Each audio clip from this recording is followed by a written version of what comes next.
Hello students, welcome to our YouTube channel Ruchika science academy. कैसे हो आप सब लोग? होप आप सब लोग अच्छे होंगे और आप लोगों की पढ़ाई भी अच्छे से चल रही होगी। तो जैसा कि हम लोगों ने नीट के जो प्रीवियस ईयर्स के क्वेश्चंस है वो सीरीज स्टार्ट कर रखी है, तो उसमें आज हम लोग पढ़ेंगे इक्विलिब्रियम वाले चैप्टर। उसके जो भी नीट में प्रीवियस ईयर्स में क्वेश्चंस आ रखे हैं या जिनके आने के चांसेस हैं, जो भी मतलब मुझे इंपॉर्टेंट लगे वो मैं आज आप लोगों को करवाऊंगी। तो चलो स्टार्ट करते हैं हम लोग अपना आज का सेशन, और वीडियो को एंड तक देखना और सब्सक्राइब करना मत भूलिएगा, और पसंद आए तो अपने फ्रेंड से भी शेयर करना, ठीक है? तो चलो स्टार्ट करते हैं।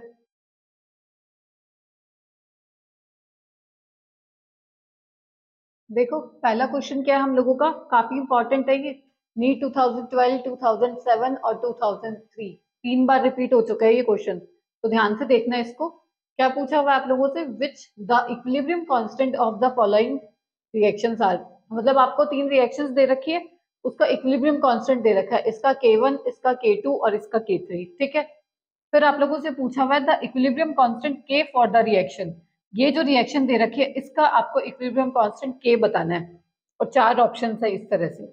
इस टाइप के क्वेश्चंस ना काफी बार रिपीट होते हैं, तो आप पैटर्न समझ लो कि इसको किस तरह से अप्रोच करना होता है। एक तरीका आपको आ गया तो आप कैसे भी घुमा फिरा के क्वेश्चन आ गए ना आपके, तो आप आसानी से सॉल्व कर सकते हो। एक ना एक क्वेश्चन तो इस टाइप का मिल ही जाएगा आपको। देखो इसमें क्या करना होता है, इन तीनों जो रिएक्शन आपको दे रखी है ना, उसकी हेल्प से हमें जो रिजल्टेंट रिएक्शन है ना वो निकालनी होती है।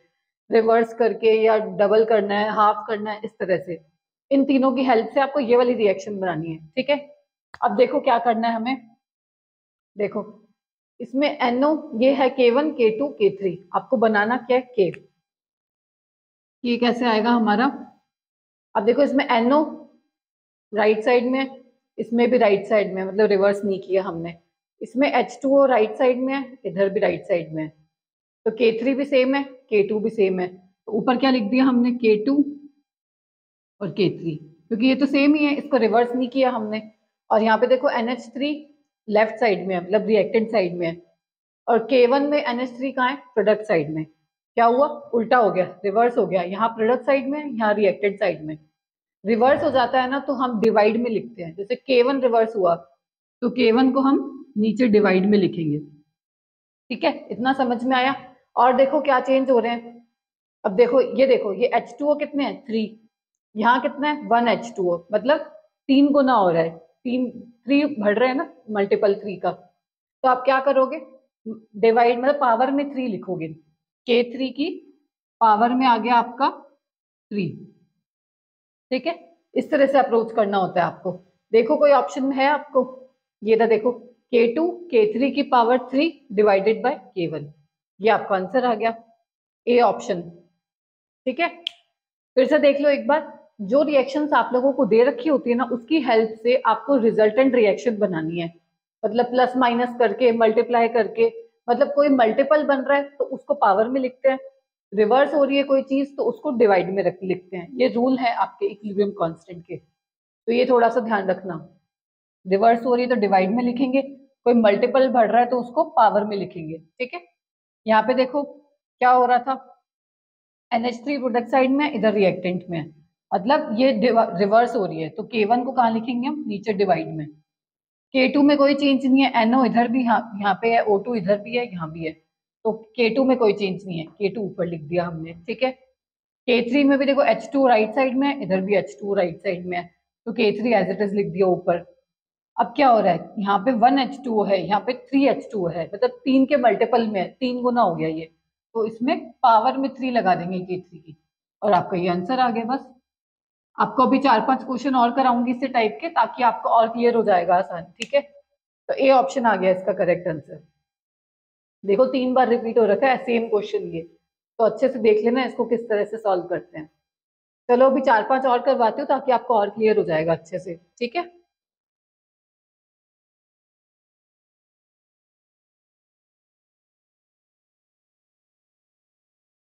देखो ये वाला क्वेश्चन नीट 2015 में आया हुआ है। If the equilibrium constant for this reaction is के, ये कोई रिएक्शन दे रखी है आपको, उसका इक्विलिब्रियम कांस्टेंट दे रखा है के। फिर क्या पूछा हुआ है आप लोगों से? The equilibrium constant for this reaction will be, इसका के दे रखा है और इस वाली रिएक्शन का आपको बताना है। सेम उसी तरह से करना है, रिजल्टेंट रिएक्शन को किससे निकालना है? ऊपर वाली रिएक्शन से। देखो कुछ रिवर्स हो रहा हो, कुछ मल्टीपल हो रहा हो।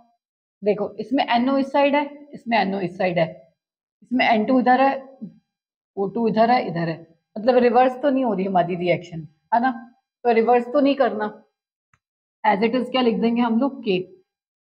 और क्या हो रहा है देखो, ये देखो यहाँ पे 2NO है, यहाँ पे NO है, ये N2 ये हाफ हो गया, ये वाला भी हाफ हो गया, मतलब क्या हो रहा है, हाफ हो रही है रिएक्शन। कुछ भी आगे मल्टीपल होता है या हाफ हो रही है तो उसको कहाँ लिखते हैं हम लोग, पावर में। तो अब इसकी पावर में क्या आ जाएगा, हाफ, इस तरह से, ठीक है। आगे हाफ नहीं लगाएंगे, ये चीज ध्यान रखना। जब रिवर्स करते हैं तो डिवाइड में लिखते हैं, कुछ हाफ हो रहा है, डबल हो रहा है, ट्रिपल हो रहा है, तो वो सब चीजें उसकी पावर में आती है। तो क्या आ गया हमारा आंसर, के की पावर 1/2। ये रहा आंसर, के की पावर 1/2। एग्जामिनर आपको कंफ्यूज करने के लिए 1/2 के भी देगा, तो आप कंफ्यूज मत होना। कुछ भी आगे हाफ हो रहा हो, मल्टीप्लाई हो रहा हो, कुछ भी हो रहा हो, तो पावर में लिखेंगे। तो के की पावर 1/2 आएगा, इसका डी ऑप्शन आएगा, ठीक है। ये नीट 2015 में आया हुआ है क्वेश्चन। कितना सिंपल सा था, बस देख के पता चल रहा है, ये तो सेम है, बस हाफ हो गया, के की 1/2 होगी। पर बच्चे क्या करते हैं, जल्दबाजी में 1/2 के कर देते हैं, तो ध्यान रखना इसका थोड़ा सा, ठीक है।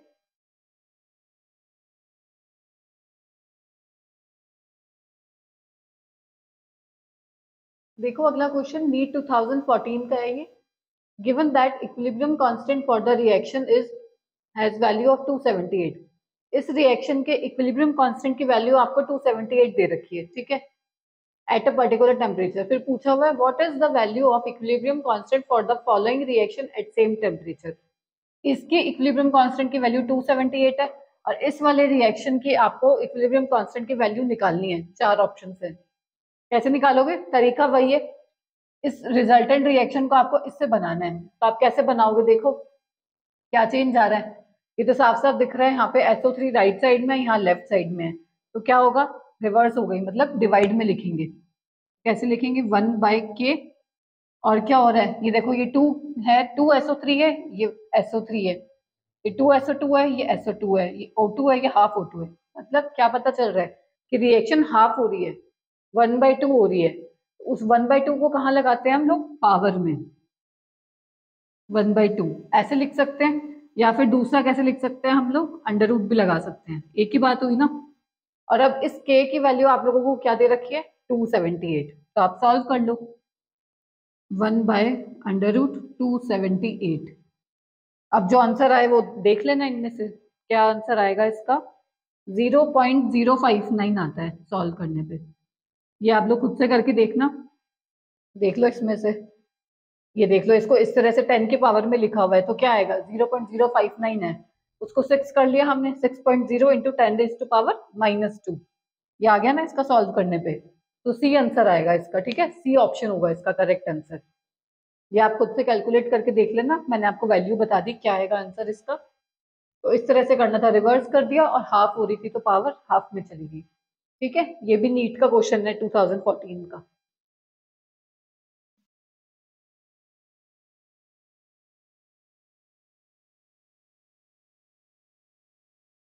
चलो नेक्स्ट क्वेश्चन देखते हैं हम लोग। Given the reaction between two gases represented by A2 and B2 to give the compound AB। A2 plus B2 से क्या बन रहा है, 2AB। फिर at equilibrium the concentration of A2 B2 and AB, इन तीनों की आप लोगों को क्या दे रखी है, कंसंट्रेशन। और पूछा क्या हुआ है, if reaction takes place in sealed vessel at 527 degree Celsius then the value of Kc is. मतलब आप लोगों को इक्विलिब्रियम कांस्टेंट निकालना है। चार ऑप्शंस दे रखे हैं, ये भी आपके नीट 2013 में आया हुआ है। बताओ आप लोगों को फॉर्मूला ध्यान है इक्विलिब्रियम कांस्टेंट का, किस तरह से कैलकुलेट करते हैं हम लोग, प्रोडक्ट बाय रिएक्टेंट। देखो क्या फॉर्मूला होता है, इक्विलिब्रियम कांस्टेंट को रिप्रेजेंट करते हैं हम लोग Kc से, ऊपर क्या लिखते हैं, प्रोडक्ट, ये A भी लिखेंगे, और जो आगे स्टाइकोमेट्रिक कोफिशिएंट होता है वो कहाँ पे आता है, पावर में। ये कितना है, 2, तो ये 2 आएगा आपके पावर में, डिवाइडेड बाय रिएक्टेंट की कंसंट्रेशन, A2 की कंसंट्रेशन और ये B2 की कंसंट्रेशन। इस तरह से ये स्क्वायर ब्रैकेट ये कंसंट्रेशन बताता है, ठीक है। और स्टाइकोमेट्रिक कोफिशिएंट को हम लोग पावर में लिखते हैं। अब ये आपको वैल्यूज दे रखी है, सिर्फ कैलकुलेशन करनी है। AB की कितनी है, 3.0, इंटू 10⁻³ का होल स्क्वायर आएगा, ऊपर 2 है ना, A2, ओ सॉरी AB की तो ये थी ना, एक मिनट,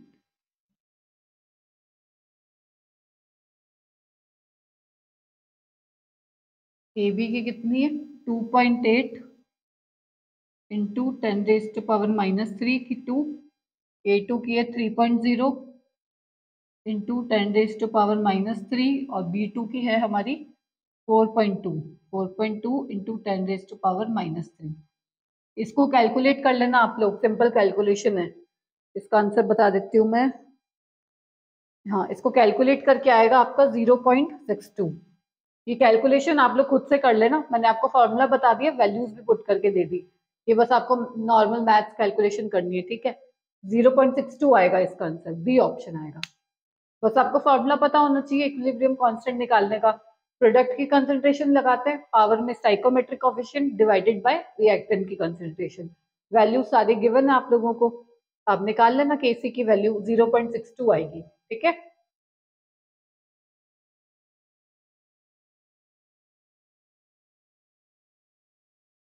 देखो अगला नीट 2016 में आया हुआ है, और द रिएक्शन, ये रिएक्शन दे रखी है आप लोगों को, इसका इक्विलिब्रियम कांस्टेंट दे रखा है K1, ठीक है।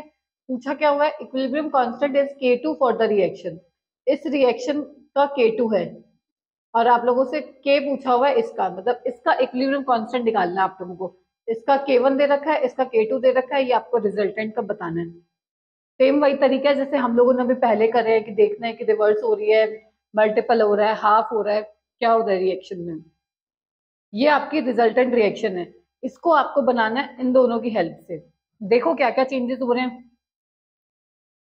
देखो यहाँ पे NO2 राइट साइड में है, यहाँ NO2 लेफ्ट साइड में है, तो ये तो डिवाइड में आएगा क्या, ये इसका क्या था K2, तो देखो K2 तो आ गया आपका डिवाइड में, और K1 का देखो K1 में क्या हो रहा है, K1 भी रिवर्स हो रहा है, यहाँ पे N2 और O2 लेफ्ट साइड में है, यहाँ राइट साइड में है, तो K1 भी रिवर्स हो रहा है, उसको भी नीचे लिखेंगे, K1 भी लिख दिया मैंने यहाँ पे। और क्या हो रहा है, कुछ मल्टीपल हो रहा हो, हाफ हो रहा हो, ये देखो N2 यहाँ पे है, यहाँ पे हाफ N2 है, तो ये क्या हो रहा है, हाफ हो रहा है ना, तो पावर हाफ आ जाएगी। और K2 में देखो ये 2NO2 है, ये NO2 है, ये भी हाफ हो रहा है, तो देखो आप कैसे लिख सकते हो, या तो इस तरह से लिख सकते हो, K1 की पावर हाफ और K2 की पावर हाफ, ये आएगा आपका आंसर। अब देख लो ऑप्शंस में से कुछ है क्या। ये तो नहीं आएगा, ये भी नहीं आएगा, ये भी नहीं है, ये वाला देखो, ये इन्होंने इकट्ठा ही लिख दिया, एक साथ लिख दिया, आप इसको इस तरह से भी तो लिख सकते हो, K1 K2 और इसको बाहर लिख दिया कि पावर हाफ, ये देखो ये रहा, सी ऑप्शन होगा आपका, ठीक है। ये तो हो ही नहीं सकता, 2K1 K2 तो है ही नहीं, मल्टीप्लाई तो हो ही नहीं रहा, हाफ हो रहा है, बल्कि पावर में हाफ आएगा, 1/K1 K2 होल की पावर हाफ, ठीक है, सी ऑप्शन आएगा इसका। सारे सिंपल क्वेश्चन है, बस आपको एक बार तरीका पता चल गया तो सारे उसी तरह से सॉल्व करने हैं। ये भी देखो उसी तरह से है, रिवर्स हो रहा है तो डिवाइड में कर दिया, हाफ हो रहा है तो पावर में हाफ कर दिया, सिंपल था, सी ऑप्शन आएगा इसका।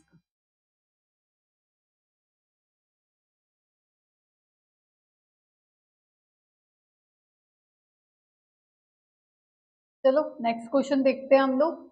The dissociation constant for acetic acid and HCN at 25 degree Celsius are 1.5 into 10 raised to power -5 and 4.5 into 10 raised to power -10। आपको डिसोसिएशन कांस्टेंट की वैल्यू दे रखी है किसकी, एसिटिक एसिड की और HCN की, ठीक है। तो पूछा क्या हुआ है आप लोगों से, the equilibrium constant for the equilibrium, ये आपको कोई इक्वेशन रिएक्शन दे रखी है, इसका आप लोगों को इक्विलिब्रियम कांस्टेंट बताना है। बताओ कैसे बताओगे। देखो सबसे पहले तो हम क्या करेंगे, एसिटिक एसिड और HCN का डिसोसिएशन लिखेंगे कि वो किस तरह से डिसोसिएट होते हैं। एसिटिक एसिड क्या होता है हमारा, CH3COOH, ठीक है, और वो डिसोसिएट होके क्या बनाता है, CH3COO माइनस और साथ में H पॉजिटिव, ठीक है। ये तो हो गया एसिटिक एसिड का डिसोसिएशन। ऐसे ही हमें HCN का भी देखना है, HCN किस तरह से डिसोसिएट होगा, H पॉजिटिव और CN नेगेटिव, ये आ गया हमारे पास। एसिटिक एसिड के डिसोसिएशन कांस्टेंट की वैल्यू कितनी दे रखी है? 1.5 इंटू 10⁻⁻5 और इसकी दे रखी है 4.5 इंटू 10⁻⁻10। ठीक है, अब आपको इनकी हेल्प से ये वाली रिएक्शन बनानी है, सेम उसी तरह से जैसे आपने बाकी क्वेश्चंस करे हैं। अब ये देखो वही रिवर्स हो रहा है या नहीं हो रहा, मल्टीप्लाई हो रहा है, हाफ हो रहा है, उसी तरह से देखना है। ये दोनों रिएक्शन है, इसकी हेल्प से आपको ये रिजल्टेंट रिएक्शन बनानी है। देखो CH3CO माइनस राइट साइड में है, यहाँ भी राइट साइड में है, तो ये तो K1 लेट करा हमने इसका इक्विलिब्रियम कांस्टेंट और इसका लेट किया K2, तो इसमें तो कोई चेंज नहीं आ रहा, इसको तो हम एज इट इज लिख देंगे। क्या लिख दिया? K1 लिख दिया। ठीक है, और अब देखो ये HCN राइट साइड में, इधर HCN लेफ्ट साइड में, मतलब रिवर्स हो गया।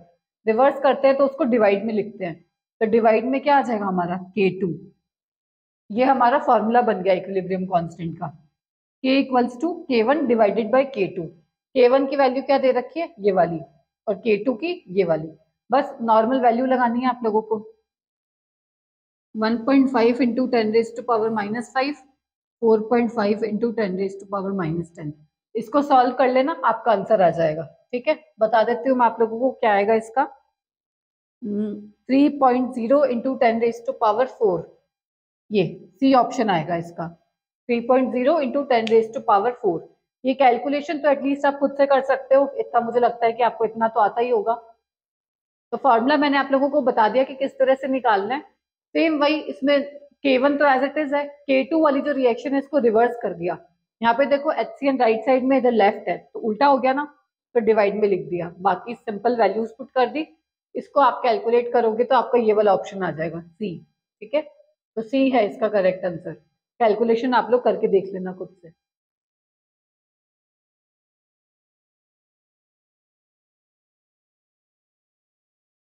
देखो अगला क्वेश्चन है नीट 2016 का। The value of equilibrium constant of the reaction is 8.0। ये जो रिएक्शन है इसकी Kc की वैल्यू, मतलब इक्विलिब्रियम कांस्टेंट की वैल्यू दे रखी है आपको 8, और क्या पूछा हुआ है? Equilibrium constant of the reaction. इस वाले रिएक्शन का इक्विलिब्रियम कांस्टेंट बताना है। ये भी सेम उसी तरह से करना है हमें। देखो ये वाली रिएक्शन हमें इसकी हेल्प से बनानी है। क्या हो रहा है इसमें?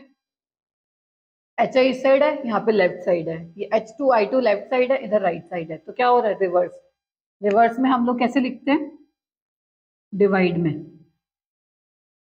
ठीक है, और क्या हो रहा है? ये 1/2 H2 है, ये H2 है, ये 1/2 है, ये सिंपल 1 है, ये 1 है, तो ये 2 है। क्या हो रहा है? डबल हो रही है।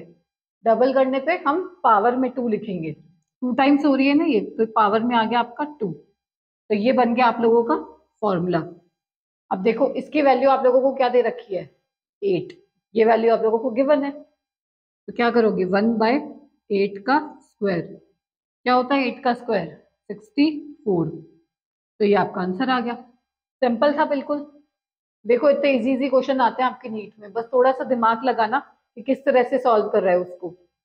ये ऑप्शन आ गया इसका सी। ठीक है, कोई मुश्किल क्वेश्चंस नहीं आते ऐसे नीट या IIT में, बस थोड़ा सा घुमा फिरा के दे देते हैं लैंग्वेज को, तो थोड़ा सा क्वेश्चन ढंग से पढ़ना, आप लोगों को समझ में आ जाएंगे। प्रैक्टिस करते रहोगे ना आप इन सब क्वेश्चंस की, तो आप लोगों को ज्यादा दिक्कत नहीं होगी सॉल्व करने में। तो सी ऑप्शन आएगा इसका करेक्ट आंसर। ठीक है,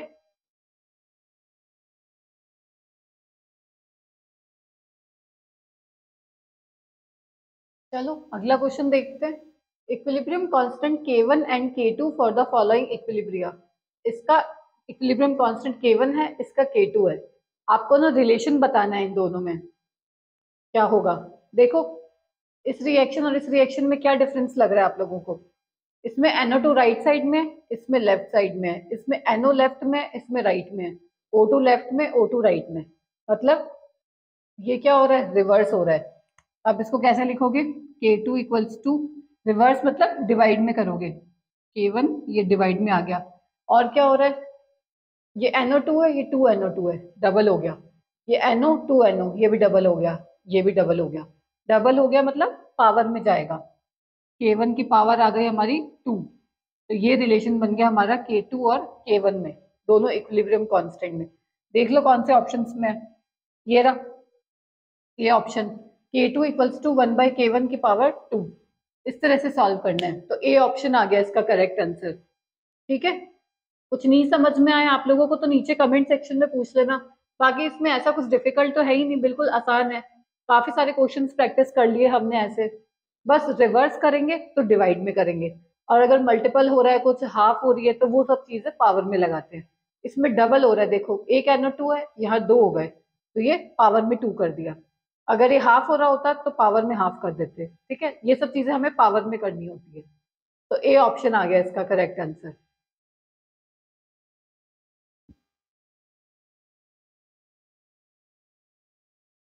चलो अगला क्वेश्चन देखते हैं। If K1 and K2 our respective equilibrium constant for two reactions. ये दो रिएक्शन दे रखी है आप लोगों को, इसका इक्विलिब्रियम कांस्टेंट है K1 और इसका है K2। और ये क्या है, the equilibrium constant of reaction. ये थर्ड रिएक्शन है, इसका आप लोगों को इक्विलिब्रियम कांस्टेंट बताना है। सेम उसी तरह से ये रिजल्टेंट रिएक्शन है, इसकी हेल्प ये आपको बनानी है, किसकी हेल्प से, इन दोनों की हेल्प से।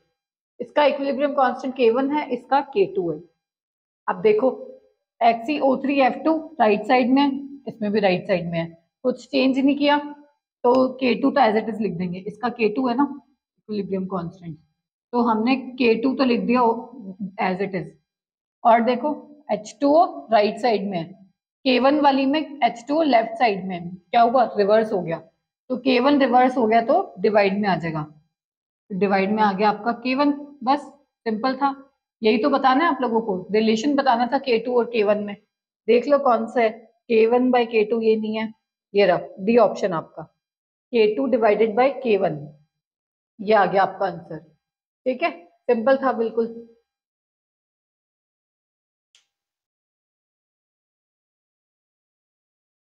चलो नेक्स्ट देखते हैं। In which of the following equilibrium Kc and Kp are not equal. चार रिएक्शंस दे रखी है आप लोगों को, उसमें पूछा हुआ Kc और Kp इक्वल किस में नहीं होंगे, मतलब अनइक्वल होंगे। ये नीट 2014 में आ रखा है। पता है किसी को किस तरह से सॉल्व करते हैं इन रिएक्शंस को? Kc और Kp का रिलेशन हम किस तरह से बताते हैं? कोई फॉर्मूला ध्यान हो Kc और Kp से कुछ? देखो तो फॉर्मूला होता है हमारा Kp equals to Kc RT power में डेल n। ठीक है, ये रिलेशन होता है Kp और Kc का। देखो R और T तो ये है ही, आप डेल n निकाल सकते हो। डेल n की वैल्यू अगर जीरो आएगी ना, तो Kp और Kc बराबर आएंगे, ये हमें पता है। और अगर जीरो नहीं आती तो Kp और Kc इक्वल नहीं होंगे। तो हम लोगों से क्या पूछा हुआ है, कब इक्वल नहीं होंगे? तो कब नहीं होंगे, जब डेल n की वैल्यू जीरो नहीं आएगी। अब मैं पहले तो आपको ये बता दूं डेल n होता क्या है। डेल n मतलब प्रोडक्ट साइड में जितने गैस के मॉलिक्यूल्स हैं माइनस रिएक्टेंट साइड में जितने गैस के मॉलिक्यूल्स हैं, उस तरह से निकालते हैं हम डेल n। सिर्फ गैस के मॉलिक्यूल्स काउंट करने हैं आपको, ठीक है। गैस के मॉलिक्यूल्स प्रोडक्ट साइड में माइनस रिएक्टेंट साइड में, अगर वो दोनों सेम आए तो डेल n की वैल्यू जीरो हो जाएगी, तो ये पूरी टर्म जीरो हो गई, फिर तो Kp और Kc बराबर हो जाएंगे। पर हमसे पूछा हुआ Kc और Kp नॉट इक्वल, जब इसकी वैल्यू जीरो नहीं आएगी। तो मैं आपको निकाल के दिखाती हूँ। देखो पहले हम ए का देखते हैं। इसमें देखो प्रोडक्ट साइड में कितने गैस के मॉलिक्यूल्स हैं, एक इसका दो, और रिएक्टेंट साइड में भी दो। तो क्या हो गया, 2 - 2 आ गया जीरो, तो ये पूरी टर्म जीरो हो गई। तो क्या हो गया, Kp जो है वो Kc के बराबर हो गया। तो ये तो आंसर नहीं आएगा हमारे, तो नॉट इक्वल पूछा हुआ है। चलो अगला करके देखते हैं। डेल n कैसे निकालेंगे, एक और एक दो, और इधर भी दो, तो ये भी जीरो हो गया, ये भी सेम आ गया, तो ये भी नहीं होगा। सी ऑप्शन देखो, इसमें कितने हैं, यहाँ पे दो और यहाँ पे भी एक और एक दो, ये भी जीरो आ गया, ये भी नहीं होगा। तो बाकी कौन सा ऑप्शन बचा हमारा, डी। तो डी ही होगा इसका आंसर। फिर भी मैं आपको करके दिखा देती हूँ। डेल एन कैसे निकालोगे, इस साइड कितने हैं, दो। कई बच्चे इस साइड भी कर देंगे, देखो कैसे करोगे, दो इस साइड है और इधर कितने हैं, एक ही है। ये देखो ये सॉलिड में है, सॉलिड का हम काउंट नहीं करते, सिर्फ गैस के मॉलिक्यूल्स लेने हैं। तो इधर दो और इधर एक, तो 2 - 1 1 आ गया। अब क्या आएगा, इसकी वैल्यू 1 आ गई, तो अब यहाँ पे Kp और Kc है ना वो बराबर नहीं होंगे। Kp जो है वो नॉट इक्वल टू Kc होगा। तो इसका आंसर आ गया हमारा डी ऑप्शन। ठीक है, ये चीज ध्यान रखना। आपको देखना है सिर्फ गैस के मॉलिक्यूल्स, प्रोडक्ट साइड में जितने हैं माइनस रिएक्टेंट साइड में कितने हैं, उसकी हेल्प से आप डेल एन निकाल लोगे। अगर डेल एन जीरो आया तो ये पूरी टर्म जीरो हो जाएगी, फिर केपी और केसी बराबर हो जाएंगे। और अगर डेल एन की कुछ वैल्यू आएगी तो केपी और केसी नॉट इक्वल होंगे आपस में। तो इसमें आंसर आएगा आपका डी। डी ऑप्शन आएगा इसका correct answer.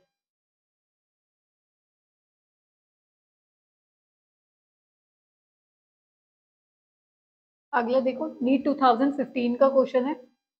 If the concentration of OH negative ion in the reaction, ये रिएक्शन दे रखी है, is decreased by 1/4 times. OH negative की कंसेंट्रेशन 1/4 टाइम्स डिक्रीज कर दी, then equilibrium concentration of Fe3 positive will increase by, मतलब इसकी तो 1/4 टाइम्स डिक्रीज होगी। अब आप लोगों से पूछा हुआ इसकी कंसेंट्रेशन कितनी इंक्रीज होगी, 64 टाइम्स, 4 टाइम्स, 8 टाइम्स या फिर 16 टाइम्स। देखो इसको कैसे सॉल्व करोगे, पहले तो आप इक्विलिब्रियम कांस्टेंट का फॉर्मूला लिखो। क्या होगा, Kc इक्वल्स टू Fe की +3 और इधर आएगा OH नेगेटिव, ये स्टाइकोमेट्रिक कोफिशिएंट आ गया हमारे पावर में। इसको आपका कोई लेना देना नहीं है क्योंकि हमें इसका और इसका ही पूछा हुआ है। ठीक है, OH नेगेटिव की बता रखी है 1/4 टाइम्स डिक्रीज हो गई, 1/4 डिक्रीज हो गई थी, पावर में कितनी है 3। अब आप लोगों से इसकी पूछी हुई है, सपोज करो इसको आपने x लेट कर लिया, ये आपको ना पूरी वैल्यू 1 करनी है। देखो कैसे, इसको x लेट कर लिया, ये क्या होता है 4 की क्यूब क्या होगा 4 इंटू 4 इंटू 4, ये कितना आ गया आपका 64। ठीक है, अब यहाँ पे आप क्या वैल्यू रखोगे कि उतनी इंक्रीज कर दी ताकि केसी आ जाए आपका, मतलब बराबर करना है आपको। तो यहाँ पे अगर आप 64 रखोगे तभी तो ये कैंसिल आउट हो जाएगा, 64 से 64 कैंसिल हो गया, केसी आ गया आपका। तो आप क्या वैल्यू पुट करोगे इसकी, 64 टाइम्स इंक्रीज होगा तभी तो ये इतना डिक्रीज होगा। तो क्या आ गया आपका ए ऑप्शन 64 टाइम्स। ठीक है, समझ में आ गया आप लोगों को। कुछ नहीं करा, हमें ना बैलेंस करना था, इतनी ये 1/4 टाइम्स डिक्रीज हुई है तो ये कितनी इंक्रीज करोगे, ये है 1/64, तो ये 64 टाइम्स इंक्रीज करोगे तभी तो ये कैंसिल आउट करेगा। तो ए ऑप्शन आ गया इसका करेक्ट आंसर। ठीक है,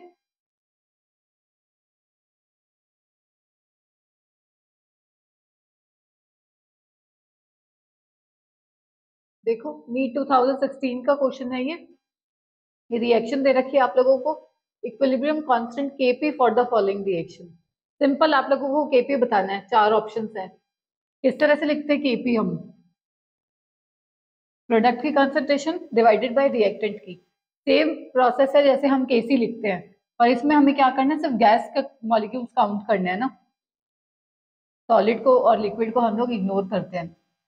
तो ये तो कैंसिल ही हो गया, इसको तो कंसीडर ही नहीं करेंगे और इसको भी नहीं करेंगे, बाकी क्या बचा हमारा CO2। तो ये आ गया हमारा CO2, बस Kp आ गया हमारा। बस ये ध्यान रखना इन दोनों को आप कंसीडर नहीं करोगे क्योंकि सॉलिड स्टेट में है, सिर्फ गैस को ही कंसीडर करते हैं। ठीक है, तो क्या ऑप्शन आ गया आपका, ये रहा Kp आ गया, CO2। ये इतने बड़े बड़े ये आपको सिर्फ कंफ्यूज करने के लिए दे रखे हैं। ठीक है, ये ऑप्शन हो गया इसका करेक्ट आंसर।